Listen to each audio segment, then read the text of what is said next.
Hello friends, welcome back to my channel Vlogs of Swati Kiran. ಇನ್ನು ಈ ವ್ಲಾಗ್ನ ನೀವೆಲ್ಲ ಕೂಡ ದೀಪಾವಳಿ ಹಬ್ಬದ ದಿವಸ ನೋಡ್ತಾ ಇರ್ತೀರಾ. ಸೊ ಎಲ್ರಿಗೂ ಕೂಡ ಹ್ಯಾಪಿ ದಿವಾಲಿ.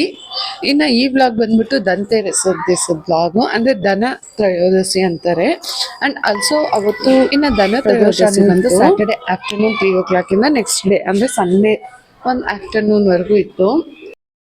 ಇದು ಬಂದು ಸ್ಯಾಟರ್ಡೆ ವ್ಲಾಗ್, ಅಂದರೆ ಸ್ಯಾಟರ್ಡೇನೆ ಪ್ರದೋಷ ಇದ್ದಿದ್ದು. ಸೊ ನಾನು ಅವತ್ತು ಕೂಡ ದೇವಸ್ಥಾನಕ್ಕೆ ಹೋದೆ, ಶಿವನ ದೇವಸ್ಥಾನಕ್ಕೆ. ಪ್ರದೋಷದ ದಿವಸ ಹೋದರೆ ಒಳ್ಳೆಯದು ತುಂಬ ಅಂತ ಹೇಳ್ಬಿಟ್ಟು ನಾನು ದೇವಸ್ಥಾನಕ್ಕೆ ಹೋದೆ.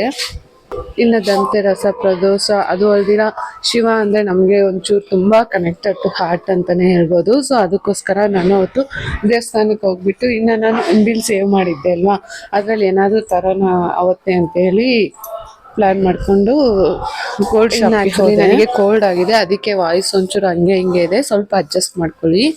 ಇನ್ನು ನಾನು ಏನೋ ಒಂದು ತೊಗೊಳ್ಳೋಣ ಅಂತ ಅಂದ್ಕೊಂಡು ಮನಸ್ಸಲ್ಲಿ ಹೋಗಿದ್ದು. ಬಟ್ ನಾನು ಏನು ತಂದೆ ಏನು ಅನ್ನೋದನ್ನು ನಿಮಗೆ ವಿಡಿಯೋ ಕೊನೆಯಲ್ಲಿ ಹೇಳ್ತೀನಿ. ಈ ವಿಡಿಯೋನ ಕೊನೆಯವರೆಗೂ ಸ್ಕಿಪ್ ಮಾಡ್ತೀರಾ ನೋಡಿ.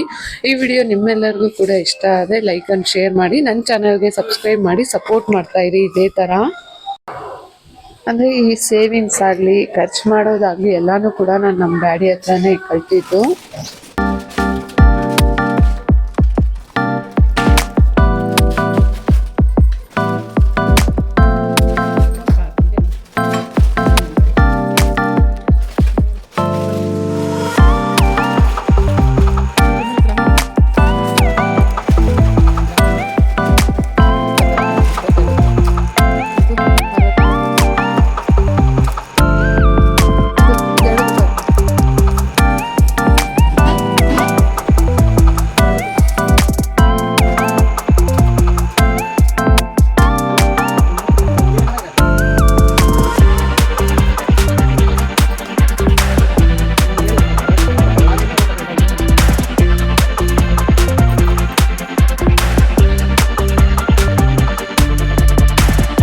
ಇನ್ನು ಇಲ್ಲಿ ಆಲ್ಮೋಸ್ಟ್ ನಾನು ಸಿಲ್ವರ್ ಬೌಲ್ಸ್ ನೋಡಿದೆ, ಅದು ತೂಕ ಹಾಕಿ ನೋಡಿದೆ. ಅಂದರೆ ನನ್ನ ಬಜೆಟ್ಗೆ ತಕ್ಕ ಹಾಗೆ ಯಾವ್ದು ಬರುತ್ತೆ ಅಂದರೆ ಆಲ್ಮೋಸ್ಟ್ ನಾನು ಪಾಪುಗೆ ಕೊಡಿಸಿದ್ದು ಫಸ್ಟ್ ಧನ್ತೆರಸ, ಫಸ್ಟ್ ದಿವಾಲಿ. ಇನ್ನು ಅವಳೇ ನಮ್ಮ ಮನೆಗೆ ಲಕ್ಷ್ಮಿ ಥರ ಬಂದಿರೋದು. ಸೊ ಅವಳಿಗೆ ಕೊಡ್ಸೋಣ ಅಂತೇಳಿ ನಾನು ಪ್ಲ್ಯಾನ್ ಮಾಡ್ಕೊಂಡು ಹೋಗಿದ್ದಿದ್ದು. ಇನ್ನು ಅವಳಿಗೆ ಬ್ಯಾಂಗಲ್ಸ್ ನೋಡಿದೆ. ಇನ್ನು ಪಾಪು ಕೈಯಲ್ಲಿ ಆಲ್ರೆಡಿ ಬ್ಲ್ಯಾಕ್ ಬಿಡ್ಸ್ ಒಂದು ಸಿಲ್ವರ್ ಬ್ಯಾಂಗಲ್ಸು 2 ಹಾಕಿದ್ದೀನಿ ಕೈಯಲ್ಲಿ. ಸೊ ಈ ಬ್ಯಾಂಗಲ್ಸು ಬೇಡ ಅಂತೇಳಿ ಡಿಸೈಡ್ ಮಾಡಿ ನೋಡ್ಬಿಟ್ಟು ಅಷ್ಟೇ ಸುಮ್ಮನೆ ಆದ್ವಿ. ನೆಕ್ಸ್ಟ್ ಅದು ಬೇಕಾದ್ರೆ ಚಿಕ್ಕದಾದರೆ ಮತ್ತೆ ಎಕ್ಸ್ಚೇಂಜ್ ಮಾಡುವಾಗ ಈ ಥರ ಡಿಸೈನ್ಸಲ್ಲಿ ತೊಗೊಳ್ಳೋಣ ಅಂತ ಸುಮ್ಮನಾಗ್ಬಿಟ್ವಿ, ಬ್ಯಾಂಗಲ್ಸ್ ತೊಗೊಂಡಿಲ್ಲ. ಸರಿ, ಇನ್ನು ಇಲ್ಲಿ ಅರ್ಶಿನ ಕುಂಕುಮ ಬೌಲ್ಸ್ ಇತ್ತು, ಅದು ಕೂಡ ಚೆನ್ನಾಗಿತ್ತು. ಸೊ ಅದನ್ನು ವೆಯ್ಟ್ ಮಾಡಿ ನೋಡಿದೆ. ಓಕೆ, ಅದು ಕೂಡ ಲಿಸ್ಟಲ್ಲಿ ಇಟ್ಕೊಳ್ಳೋಣ ಅಂತೇಳಿ ತೆಗ್ದು ಪಕ್ಕಕ್ಕೆ ಇಟ್ಟಿದ್ದೆ. ಇನ್ನು ಆ್ಯಕ್ಚುಲಿ ಏನಂದರೆ ಅವಳಿಗೆ ಮಾತ್ರ ಅಲ್ಲ, ನನಗೂ ಕೂಡ ಏನಾದರೂ ತೊಗೊಳ್ಳೋಣ ಅಂತ ನಾನು ಅಂದ್ಕೊತಾ ಇದ್ದೆ. ಇನ್ನು ಧನ್ತೆರಸದಲ್ಲಿ ಏನಾದರೂ ತೊಗೊಂಡ್ರೆ ಒಳ್ಳೆಯದು ಅಂತಾರೆ ಅಲ್ವಾ. ಸೊ ನನಗೆ ಅಂತ ನಾನು ರಿಂಗ್ಸ್ ಆಗಲಿ ಮೆಟ್ಟಿ ಆಗಲಿ ಏನಾದರೂ ತೊಗೊಳ್ಳೋಣ ಅಂತ ನೋಡ್ತಾ ಇದ್ದೆ. ಇಲ್ಲಿ ನ್ಯೂ ಕಲೆಕ್ಷನ್ಸ್ ಇದ್ದರೆ ಮಾತ್ರ ತೊಗೊಳ್ಳೋಣ ಅಂತ ಹೇಳಿನೇ ನೋಡಿದ್ದಷ್ಟೇ. ಇನ್ನು ನೆಕ್ಸ್ಟು ಚಿಕ್ಕ ಚಿಕ್ಕ ವಿಗ್ರಹ ಬರುತ್ತಲ್ವ, ಗಣೇಶದಾಗಲಿ ಲಕ್ಷ್ಮೀದಾಗಲಿ ಕುಬೇರಂದಾಗಲಿ ಆ ಥರ ವಿಗ್ರಹಗಳು ನೋಡೋಣ, ಇಷ್ಟ ಅದೇ ತೊಗೊಳ್ಳೋಣ ಅಂತೇಳಿ ಅದನ್ನು ಕೂಡ ನೋಡಿದೆ ನಾನು. ಇನ್ನು ಈ ವಿಗ್ರಹ ಏನಂದರೆ ನೋಡೋಕೆ ಚಿಕ್ಕದಾಗಿದೆ, ಆದರೆ ವೆಯ್ಟು ತುಂಬಾ ವೆಯ್ಟ್ ಇದೆ. ಅದೇ ನಾನು ಇಲ್ಲಿ ವೆಯ್ ಮಾಡಿ ನೋಡ್ತಿದ್ದೆ, ಕೈಯಲ್ಲಿ ಎತ್ತುವಾಗೆ ತೂಕ ತುಂಬ ಚೆನ್ನಾಗಿತ್ತು. ಸೊ ನಾವು ಎಷ್ಟು ದೊಡ್ಡದು ಇಟ್ಕೊಂಡಿರ್ತೀವಿ ಅನ್ನೋದಕ್ಕಿಂತ ತೂಕ ಹೇಗಿದೆ ಅನ್ನೋದ್ರಲ್ಲೇ ಒಂದು ಕ್ವಾಲಿಟಿ ಅನ್ನೋದು ಚೆನ್ನಾಗಿ ಗೊತ್ತಾಗೋದಲ್ವಾ. ಇನ್ನು ನಮ್ಮ ಮಮ್ಮಿ ಲಕ್ಷ್ಮಿ ವಿಗ್ರಹ ಒಂದು ತಗೊಬೇಕು ಅಂತ ಹೇಳಿ ಲಕ್ಷ್ಮಿದನ್ನ ಮತ ತೂಕ ಹಾಕಿ ನೋಡ್ತಾ ಇದ್ದು ಎಷ್ಟಿದೆ ಏನು ಅಂತ ಹೇಳಿ.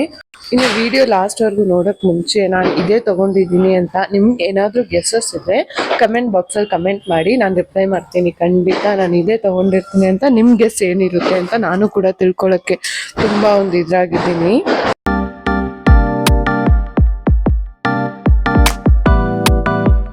ಈಗ ನಮ್ಮ ಡ್ಯಾಡಿ ಹೆಂಗೆ ಅಂದರೆ ನೆಕ್ಸ್ಟ್ ಫ್ಯೂಚರ್ದು ಕೂಡ ಈಗಲೇ ಆಲೋಚನೆ ಮಾಡ್ತಾರೆ.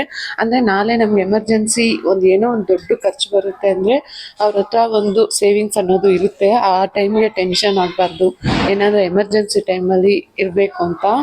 ಅದು ದುಡ್ಡಿನ ವಿಚಾರ ಮಾತ್ರ ಅಲ್ಲ, ಫಾರ್ ಎಕ್ಸಾಂಪಲ್ ಇವಾಗ ಟ್ರಿಪ್ ಪ್ಲ್ಯಾನ್ ಮಾಡೋದಾಗಲಿ ಕೂಡ ಅಷ್ಟೇ. ಅಂದರೆ ಫಾರ್ ಎಕ್ಸಾಂಪಲ್ ನಾನು ಒಂದು ಟ್ರಿಪ್ ಬಗ್ಗೆ ಹೇಳ್ತೀನಿ ನಿಮಗೆ. ಇನ್ನು ನನ್ನ ಮದುವೆ ಆದಮೇಲೆ ಶಿರಡಿಗೆ ಹೋಗ್ಬೇಕು ಅಂತ ಎಲ್ಲ ಪ್ಲ್ಯಾನ್ ಮಾಡಿದ್ವಿ. ಸೊ ಅದಕ್ಕೆ ಆಲ್ಮೋಸ್ಟ್ ಒಂದು 10 to 15 ಮೆಂಬರ್ಸ್ ಅಂದ್ಕೊಳ್ಳಿ, ನಮ್ಮ ಫ್ಯಾಮಿಲಿ ಆ್ಯಂಡ್ ನಮ್ಮ ಹಸ್ಬೆಂಡ್ ಫ್ಯಾಮಿಲಿ ಕರ್ಕೊಂಡು ಹೋಗಿದ್ವಿ. ಅಂದರೆ ಮದುವೆ ಆಗಿ 3 ಮಂತ್ಸ್ಗೆ ಟ್ರಿಪ್ ಬುಕ್ ಮಾಡಿದ್ದು ಟ್ರೈನು. ಮದುವೆಗೆ ಮುಂಚೆನೇ ಟ್ರೈನ್ ಟಿಕೆಟ್ಸ್ ಬುಕ್ ಮಾಡಿದ್ರು. ಇನ್ನು ಅಲ್ಲಿ ಹೋದ್ಮೇಲೆ ರೂಮ್ ಅರೇಂಜ್ಮೆಂಟ್ಸ್ ಅದು ಕೂಡ ಕರೆಕ್ಟಾಗಿ ಪ್ಲ್ಯಾನ್ ಮಾಡಿದ್ರು. ಇನ್ನು ಫುಡ್ ಅರೇಂಜ್ಮೆಂಟ್ಸ್, ಇನ್ನು ಅದು ಆ್ಯಕ್ಚುಲಿ ನಾವು ಟ್ರಿಪ್ಪಲ್ಲಿ ಹೋಗಿದ್ದು ಅಂದರೆ ಶಿರಡಿಲಿ ಅದು ಸುತ್ತ ಇರೋ ನಾಸಿಕ್ ಆಗಲಿ ತ್ರಯಂಬಕೇಶ್ವರ, ಅದಕ್ಕೆ ಒಂದು ವೆಹಿಕಲ್ ಅರೇಂಜ್ಮೆಂಟ್ ಎಲ್ಲನೂ ಕೂಡ ಅಷ್ಟು 100% ಪರ್ಫೆಕ್ಟಾಗಿ ಮಾಡಿದರು. ಅಂದರೆ ಮುಂಚೆನೇ ಈ ಥರ ಹಿಂಗೆ ಹೋಗಬೇಕು, ಈ ಥರ ಪ್ಲ್ಯಾನ್ ಮಾಡ್ಕೊಬೇಕು, ಈ ಟೈಮ್ಗೆ ಇಲ್ಲಿಂದ ಹೋಗಬೇಕು, ಈ ಟೈಮ್ಗೆ ಅಲ್ಲಿ ಜಾಗ ವೆಕೇಟ್ ಮಾಡಿ ಬರಬೇಕು, ಆ ಥರ ಕರೆಕ್ಟಾಗಿ ಎಕ್ಸಾಕ್ಟಾಗಿ ಪ್ಲ್ಯಾನ್ ಮಾಡಿದರು.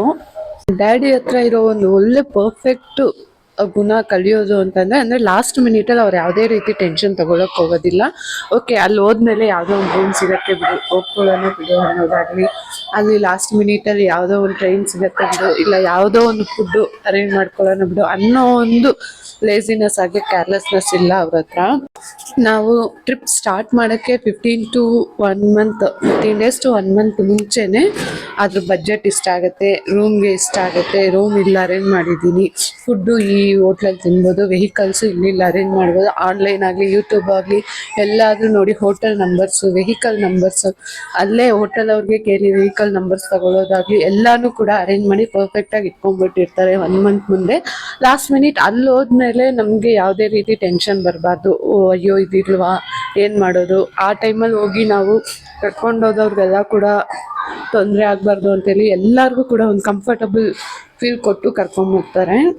ಇನ್ನು ನಾನು ಅದನ್ನೆಲ್ಲ ನೋಡಿ ಬೆಳೆದಿದ್ದರಿಂದ ನನಗೆ ಅದೆಲ್ಲ ಕೂಡ ತುಂಬ ಇಷ್ಟವಾಗಿದ್ದ ಗುಣಗಳು. ಅವ್ರನ್ನ ನೋಡಿ ನಾನು ಹೇಗೆ ಸೇವ್ ಮಾಡಬೇಕು, ನೆಕ್ಸ್ಟ್ ಫ್ಯೂಚರಲ್ಲಿ ಬರೋ ಖರ್ಚಿಗೆ ಈಗಿಂದ ಯಾವಾಗ ಸೇವ್ ಮಾಡ್ಕೊಬೇಕು ಅನ್ನೋದನ್ನೆಲ್ಲ ನಾನು ಕಲ್ತಿದ್ದು. ಆ್ಯಕ್ಚುಲಿ ನಾನು ಈ ಅಮೌಂಟ್ ಸೇವ್ ಮಾಡಿದ್ದು ಬಂದು ಲಾಸ್ಟ್ ಇಯರ್ ವರಮಹಾಲಕ್ಷ್ಮಿ ಫೇಸ್ ತೊಗೊಂಡಿದ್ದೆ ಸಿಲ್ವರು. ಸೊ ಈ ಟೈಮು ವರಮಹಾಲಕ್ಷ್ಮಿ ಹಬ್ಬಕ್ಕೆ ಏನಾದರೂ ಆ್ಯಕ್ಚುಲಿ ಕಳ್ಸೋದು ಚಂಬಾಗಲಿ ದೀಪ ಆಗಲಿ ಏನಾದರೂ ಪರ್ಚೇಸ್ ಮಾಡೋಣ ಅಂತ ಸ್ಟಾರ್ಟ್ ಮಾಡಿದ್ದು. ಸರಿ ಇನ್ನು ಪಾಪುಗೆ ಅಂತ ಏನಾದರೂ ಒಂದು ಕೊಡ್ಸೋಣ ಅಂತ ಹೇಳ್ಬಿಟ್ಟು ನನಗೆ ಅಂತ ನಾನು ಈ ಮೆಟ್ಟಿ ಮಾತ್ರ ತೊಗೊಂಡೆ. ಅಂದರೆ ಮೆಟ್ಟಿ ಕಲೆಕ್ಷನ್ಸ್ ಎಲ್ಲ ನೋಡಿ ನನ್ನ ಹತ್ರ ಆಲ್ಮೋಸ್ಟ್ ನಾನು ಯೂಸ್ ಮಾಡದೇ ಇರೋ ಡಿಸೈನ್ ಯಾವುದಾದ್ರೂ ಇತ್ತು ಅಂದರೆ ಆ ಡಿಸೈನ್ ತೊಗೊಳ್ಳೋಣ ಅಂತೇಳಿ ಎಲ್ಲ ವೆರೈಟೀಸು ನೋಡಿದೆ. ಇನ್ನು ಈ ಗೋಲ್ಡ್ ಪೀಸ್ ಸುಮ್ಮನೆ ಒಂದು ಸಿಂಪಲ್ ಪೀಸ್ ನೋಡಿದ್ದು ಅಷ್ಟೇ, ನಾನು ತೊಗೊಂಡಿಲ್ಲ ಇವಾಗಿರೋ ಗೋಲ್ಡ್ ರೇಟಲ್ಲಿ. ಹೇಗೂ ಪಾಪುಗೆ 6 months ಕಂಪ್ಲೀಟ್ ಆಯಿತು ಅಂತೇಳಿ ಅನ್ನಪ್ರಾಸನಕ್ಕೆ ಅಂತ ನಾನು ಸಿಲ್ವರ್ ಬೌಲೇ ತೊಗೊಂಡಿದ್ದು ಫೈನಲ್ ಆಗಿ. ಇನ್ನು ನನಗೂ ಕೂಡ ಒಂದು ಸೆಟ್ ಮೆಟ್ಟಿ ತೊಗೊಂಡೆ, ಇನ್ನು ನಾನು ಮಾತ್ರ ಯಾಕೆ ಹಾಗೆ ಇರೋದು ಅಂತ. ಇನ್ನು ಈ ವಿಡಿಯೋನ ನಾನು ಇಲ್ಲಿಗೆ ಎಂಡ್ ಮಾಡ್ತಾ ಇದ್ದೀನಿ. ಎಲ್ಲರಿಗೂ ಕೂಡ ಒನ್ಸ್ ಅಗೈನ್ ಹ್ಯಾಪಿ ದೀಪಾವಳಿ. ಇನ್ನು ಈ ವಿಡಿಯೋ ನಿಮ್ಮೆಲ್ಲರಿಗೂ ಕೂಡ ಇಷ್ಟ ಆದರೆ ಲೈಕ್, ಶೇರ್ ಅಂಡ್ ಸಬ್ಸ್ಕ್ರೈಬ್ ಮಾಡಿ ನನ್ನ ಚಾನಲ್ಗೆ. ಈ ವಿಡಿಯೋ ಕೊನೆವರೆಗೂ ನೋಡಿ ತುಂಬ ಥ್ಯಾಂಕ್ಸ್. ನೆಕ್ಸ್ಟ್ ವಿಡಿಯೋಲಿ ನಿಮ್ಮನ್ನೆಲ್ಲ ಮೀಟ್ ಮಾಡೋವರೆಗೂ ಬಾಯ್.